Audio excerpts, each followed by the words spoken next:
কেমন আছেন সবাই? ঘরকন্যা মৃদুলার নতুন আরও একটি ব্লগে আপনাদের সবাইকে স্বাগত জানাই। আর যারা আমার বন্ধু আছেন তাদেরকেও স্বাগত জানাচ্ছি, আর যারা নতুন আছেন তাদেরকেও স্বাগত জানাচ্ছি। নতুন যারা আছেন তারা একটু লাইক দিয়ে নতুন করে সাবস্ক্রাইব করে পাশে থাকবেন। আর যারা নতুন সাবস্ক্রাইব করে আছে তারা তো আছেই পাশে সবসময় আমার। তো আজকে দেখালাম যে সকাল সকাল মেয়েকে খুব তাড়াতাড়ি রেডি করে দিয়ে ওকে স্কুলে পাঠিয়ে দিয়েছি, একটু চাউমিন করে দিয়েছি, খেয়ে গেছে আর নিয়ে গেছে। তো তাড়াতাড়ি আমি রান্না এদিকে চাপিয়ে দিয়েছি, ভাতটা দেরি হয়ে গেছে। আজকে আর স্নান করলাম না, কারণ স্নান করার আর সময় নেই। স্নান করতে গেলে অনেকটাই দেরি হয়ে যাবে। এদিকে সোনার বাবাও বাজার থেকে চলে এসেছে।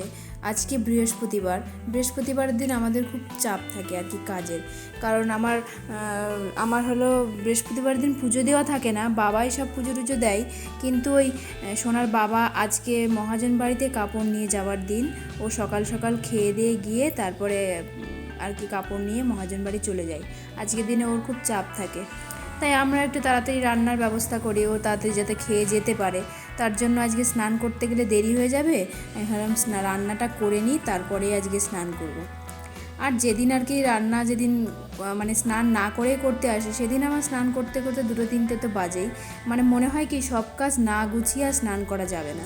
কাজ ফেলে রেখে স্নান করতে কি ভালো লাগে বলুন? তো এদিকে পটল ভাতে দেবো, আলু ভাতে দিয়েছি, আর ডাল করছি, অরলের ডাল। বাবা আবার অরলের ডাল খেতে ভালোবাসে। সেদিন নিয়ে এসেছিলো অর্ধেকটা, এর আগের দিন করেছিলাম, অর্ধেকটা আর আজকে করব। এদিকে ডাল সিদ্ধ বসিয়ে দিলাম। আর পটলগুলো না ভাত না ফুটলে পরে দিলে পরে পটলগুলো শক্ত হয়ে থাকে। ওই দেখুন সকালের খাবারটা খেয়ে হুটোপাটা করে আজকে চলে গেল। তারপরে এলাম আমি আবার দুপুরে রান্না করতে। দুপুরে রান্না করব ডাঁটার তরকারি বড়ি দিয়ে। বাবার জন্য ডাল তো করেইছি, আর সে শাক নিয়ে এসছে, শাক ভাজা করব। এই 3 রকম হলে হয়ে যাবে। আর আমাদের জন্য সোনার বাবা নিয়ে এসেছিল বাটা মাছ, কপিস বাটা মাছ, ছোটো ছোটো বাটা মাছ আমরা সবাই খেতে ভালোবাসি, মাও খেতে ভালোবাসে। মা যেমন বড় মাছ খেতে চায় না, রুই কাতলা মাছ তো খেতেই চায় না। একটু ছোটো মাছ হলে খাই, একটু জ্যান্ত মাছ হলে খাই, তাছাড়া আর খায় না তেমন। আর আমি আর সোনার বাবা সব মাছই, কোনো বাছাবাছি অতটা নেই। আমি একটু যাও বাবা আছে, ওর বাবা কোনো মাছই বাছে না আর কি, সবই খায়। তো বাটা মাছ নিয়ে এসছে, আলু কচু বেগুন দিয়ে বাটা মাছের ঝোল করব। তারই মশলাটা করছি, আর ওদিকে মাছটা ভাজছি। কারণ মশলাটা আমাদের বাড়িতে না প্রচুর মশলা খায়, মানে বাটা মশলা দিয়ে তরকারি, সব তরকারিতেই বাটা মশলা যাবেই। আমার বাপের বাড়িতে আবার তেমন নয়, আমার বাপের বাড়িতে শুধু ফোড়ন দিয়ে হালকা মশলা দিয়েই খায়। কিন্তু শ্বশুর বাড়িতে আমি যখন এসেছি তখন থেকেই দেখছি যে এরা হলো বাটা মশলা দিয়েই মানে তরকারি সব সময় করে। এই যে আজ মাছের ঝোলটা চাপিয়ে দিয়েছি। মাছের ঝোলটা হলে পরে না, তারপর আবার মেয়ে আসার সময় হয়ে গেছে। আজকে যেহেতু ওর বাবা চলে গেল তাড়াতাড়ি কাজে, তা ওর দাদু গিয়ে আজকে নিয়ে আসতে গেছে, ওর দাদুর আবার আসারও টাইম হয়ে গেল। তা ভাবছি তাড়াতাড়ি করে রান্নাটা সেরে, ওকে আবার স্নান করানো আছে, পড়তে আসবে। এই দেখুন ডাল হয়ে গেছে, ডাঁটার তরকারি, আর ওদিকে শাক ভাজা করে রেখেছি। মোটামুটি বাবার রান্না কমপ্লিট। আর মাছের ঝোলটা তো চাপিয়েই দিয়েছি, মাছের ঝোলটা হলেই হয়। আর গরমের মধ্যে এত গরম লাগছে, মাঝে মাঝে রান্না করছি আর একটু চেয়ারে এসে এসে বসছি। এই জল খাওয়াটা কম হয়ে যায়, মাঝে মাঝে মনে থাকে না জল খেতে, তো একটু জল খাচ্ছিলাম, তখন আবার দেখি মেয়ে চলে এসেছে। তো আবার গল্প করছে, এসেই ওর প্রত্যেক দিনের ডিউটি, ও স্কুলে কী কী ঘটেছে সেগুলো আমাকে বলা। করে মনা চলে এসেছিলো স্কুল থেকে, ওকে রেডি করে স্নান করে খাওয়াচ্ছি, সেই সময় ফোন আসলো যে দোকানে লোক এসেছে। তা আমাকে আবার হুটোপাটা করে চলে আসতে হলো। তো আমি বাড়িতে সব কাজ পুরো ছিটানো আছে, এখন বাড়ি যাব, বাড়ি গিয়ে সব পরিষ্কার করে, সকালে আজকে স্নানও করা হয়নি, স্নান করব, তারপরে গিয়ে সব ফ্রেশ হব। মানে সকালে যদি স্নান না করি না, তাহলে পরে সারাদিন আমার এরকম পুরো লেট, সব কিছুতেই লেট। তো চলো তোমরা দেখতে থাকো।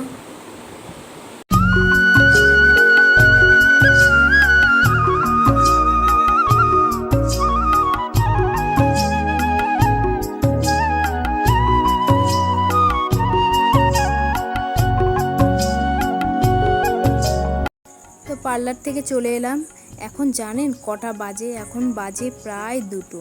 এখনও স্নান করতে পারিনি, তারপরে তো কাজ এখনও পড়েই আছে। সেই বাসন কোসন ওরকমই রেখে গেছিলাম, রান্নাঘর পুরো নোংরা ছিল, সেগুলো নিচে নামালাম। এবার রান্নাঘরটা পরিষ্কার করে নেব। তারপরে গিয়ে বাসন ধোবো। এর মধ্যে বাবার খাবারও টাইম হয়ে যাবে, 2টোর সময় চলে আসে। মানে বাবার টাইমটা আবার একদম ফিক্সড টাইম, 1:30 থেকে 2টোর মধ্যেই খাই। তা ভাবছি স্নান না করেই খেতে দিয়ে দেব, তারপরে সব কাজকর্ম করে স্নান করব। অবেলায় স্নান করলে পরে মাথাটা ভীষণ যন্ত্রণা করে। বুঝতে পারছি আজকে ঠান্ডা লেগে যাবে, এমনিই ঠান্ডার প্রবলেম আমার। তবে এরকম ভুল আর ভাবছি আর কখনোই করব না, কারণ সকালেই স্নান করে নেব। এই যেদিনই আমি ভাবি যে একটু পরে চান করব, রান্নাটা করে নিয়ে, সেদিনই আমার এরকম 3টে বেজে যায়। তো চলুন ঝটপট আমি কাজগুলো গুছিয়ে নিই, তারপরে গিয়ে স্নানটা করে নিয়ে একটু ফ্রেশ হব।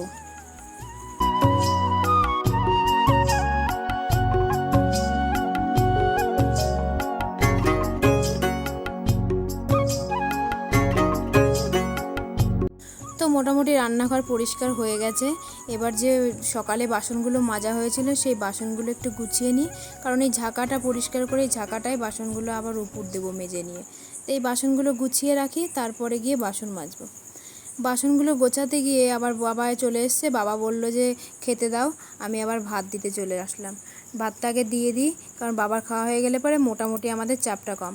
আর সোনার বাবা তো ফুলিয়া গেছে, ও এখনও বাড়ি আসেনি। ও বাড়ি আসতে আসতে প্রায় 3টে-4টে বেজে যাবে। ততক্ষণে আমি স্নান করে একদম ফ্রেশ হয়ে যাব।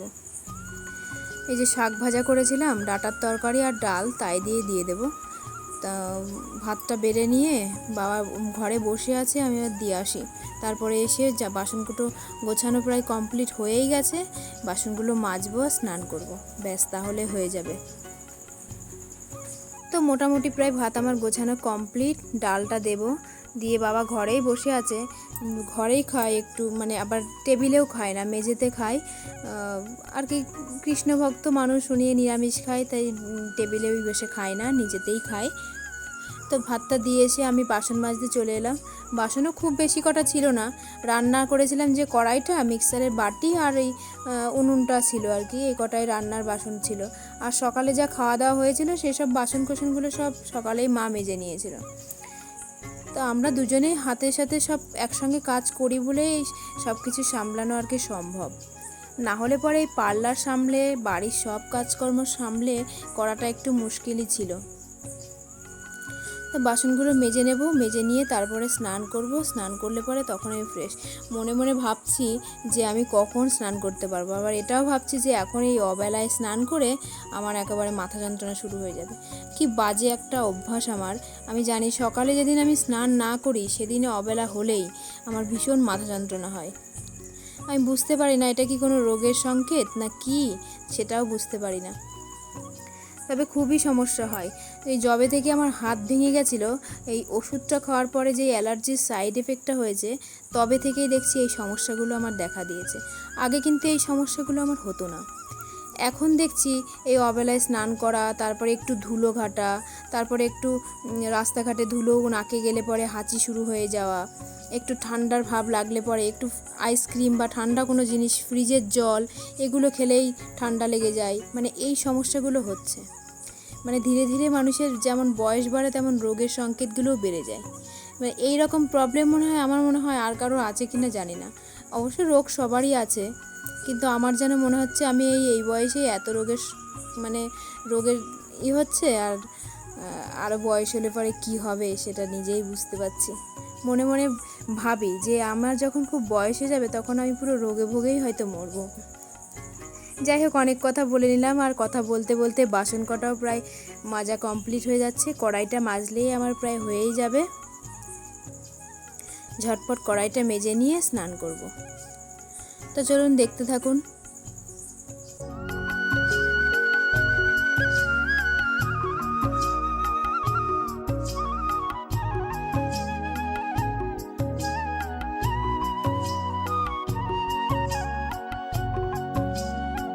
তো মোটামুটি আমার বাসন মাজা কমপ্লিট হয়েই গেল।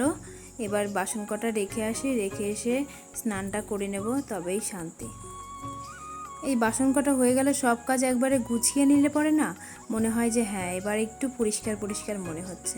আর এই কাজ রেখে দিয়ে স্নান করে নিয়ে রেখে দিলে পরে মানে মনে হয় যে স্নান করে পরে কাজ করব, তখন সেটা মনে হয় যে কাজগুলো পুরো অগোছালো হয়ে থাকলো। এই যে এখন ফ্রেশ এলাম, এখন মনে হচ্ছে কতটা শান্তি, কতটা ফ্রি। এখন একটু ক্রিম ট্রিম মেখে একটু রেস্ট নেব। এত ঘুম পাচ্ছে, একটু ঘুমিয়ে নেব, মানে শরীর ভীষণ ক্লান্ত। যেদিনই আমার এরকম পরিশ্রম হয় সেদিন আমার খুব ক্লান্তি লাগে। মানে সেই বলে না যে আমার বয়সের ছাপ মনের ক্লান্তিতে চলে আসে, ক্লান্ততেই সে বোঝা যায় যে হ্যাঁ বয়সটা বাড়ছে। আগে কিন্তু এমন হতো না, আগে একদম ঝটপট চনমন করে সব কাজকর্ম করতাম, সব কিছু গুছিয়ে করতাম। এখন যেন একটু পরিশ্রম হলেই হাঁপিয়ে যায়।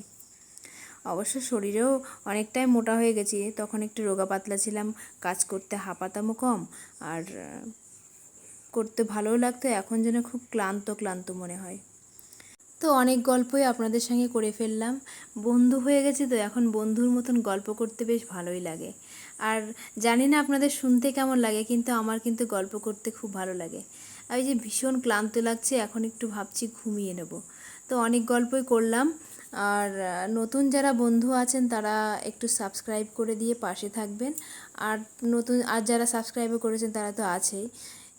তো আর কিছু বলবো না, আবার একটা নেক্সট ভিডিওতে দেখা হবে।